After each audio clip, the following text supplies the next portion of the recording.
Hello, I'm John. I'm on board Corrick. I'm very deep run with just a head sail on my way back from a nice lunch with Nick in Osborne Bay, and we were having a good conversation about what do you do if stuff goes wrong. And I'm going to prepare this just as a little checklist to talk through with Elizabeth before we set off on our trip. I hope you enjoy this video.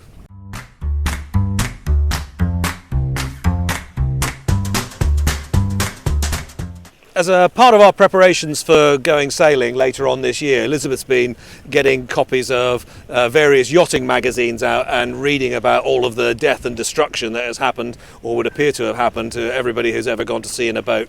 And we've been having conversations in the background about what do you do if something happens. And there's two levels of reaction. There's what do you do straight away, and then what do you do to fix it. Now, what do you do to fix it? I think Elizabeth and I will work that out for ourselves once we've taken stock, but I absolutely want to be in a situation where we both have an agreed set of actions that we're going to do if something goes wrong. And I think we can predict a lot of the things that might go wrong, if not the exact context. But the immediate or the emergency action that you take is by and large got to be immediate, got to be instinctive, and got to stabilize everything. So let's just walk through a couple of things that could go wrong. So we're looking at the backstay at the moment, and one thing that can go wrong quite easily and has gone wrong is that one of the split pins here or a shackle or something fails, and you end up with the weight coming or you end up with the backstay coming loose, and you'd know it because this whole rig here would swing into the cockpit. Now clearly there's therefore a danger that the rig goes forward and falls down. What you want to be able to do then is actually stabilize the rig, and if you are going downhill, downwind, just pull the main in and sheet in on the main sheet, and the main sheet and the main sail will hold the rig up. If you're going upwind, which is a much less likely scenario for it failing, then you've already got the sail in, and that's fine. Another thing that might go wrong is a failure of the main sheet where it secures to the track down there, or the pin coming out of that shackle up there. The good thing about that happening is you'd know about it straight away and round the boat up into the wind, get the thing into the centre of the boat so that it's not moving too far, moving around a lot, and then secure it with a line and then do the repair. If it happens when you're going downwind, you have to be very careful that you don't end up with a jibe, because that will potentially really damage the gooseneck. So bring the boat upwind in the right direction, get it secured, then fix it. We've been at anchor, so the foredeck's looking a bit scruffy, but there's quite a few split pins associated with the securing arrangement of the forestay there, and there's a few up at the top. If that goes, you'll really know it. If you're going upwind, all of a sudden everything will start to flap. If you're going downwind, everything will go very soggy indeed. The thing to do then is take the power out of the rig, ease the sheet, get the weight out of it, and then slowly try and secure the forestay so that the rig doesn't come down. And we've got a line almost ready made to do that, which is the spinnaker halyard.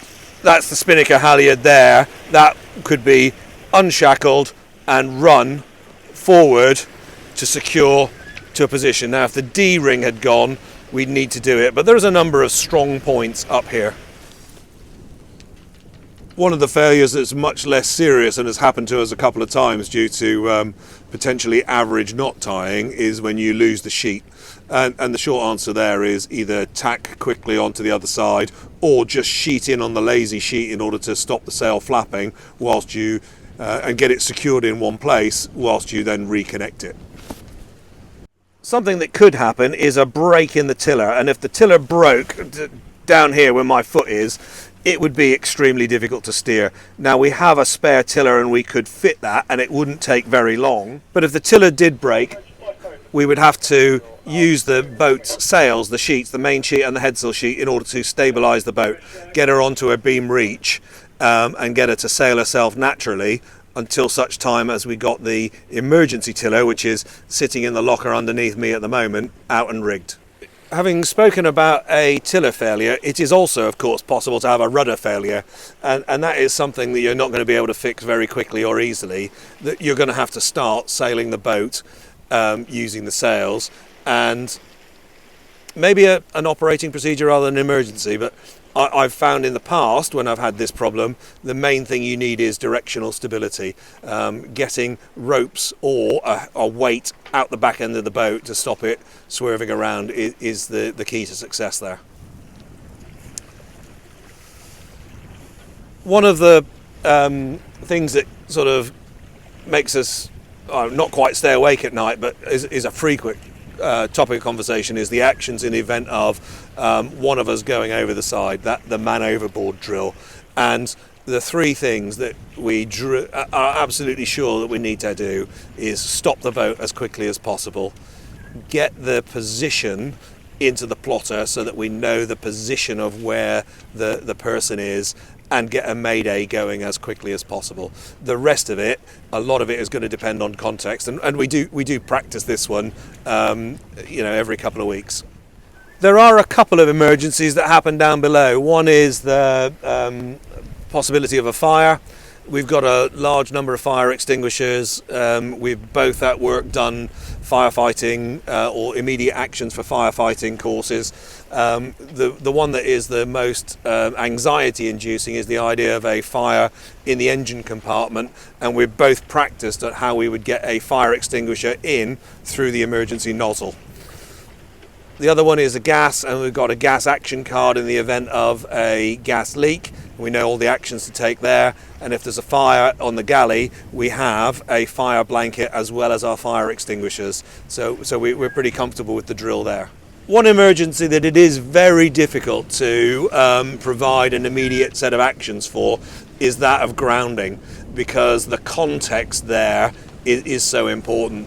If you have just gently gone in parallel to the shallows, then 9 times out of 10, particularly if you're in mud, you can just simply steer yourself out, just hardening up, getting the boat leaned over a bit, and you'll sail straight back out of it. If you've gone 90 degrees straight on and onto rock, then things get a little bit more tricky. And I'm not really going to go into any more detail than that, other than to say recognizing it is one thing, and sometimes when you're gently going aground it's difficult to recognize it. The other one is get the boat pointed into the deeper water as quickly as you can. The other thing that I would absolutely not hesitate to do is get the engine on quickly. The last thing that Nick and I spoke about was the possibility of flooding. Now, we've got a salvage pump, and that should kick in automatically, but it would eat the battery quite significantly. So as soon as we think the salvage pump has kicked in, we would want to get the engine on. With a lot of this stuff, it is possible to get yourself into the mindset that there is a set number of things you need to do in a set order, and if you do those things, then everything will be fine. And my experience is that life isn't quite like that. Stuff's going to go wrong. It's not. It's how you deal with the stuff going wrong that matters, and talking these things through and considering the different contexts in which they might happen makes you a little bit better prepared for dealing with them when they have to. But you are going to have to, at some stage, think on your feet, get stuff done, and not just trust the book or a list of actions. You're going to have to look at the situation, respond accordingly. But if you've got the emergency operating procedure in the front of your head, that stands a very good chance of guiding you through. I hope you've found this video useful. I hope you haven't found it too depressing, thinking about things that can go wrong, but ideally you'll have found it a little bit useful, and I hope it helps you in your sailing. Thank you very much for watching.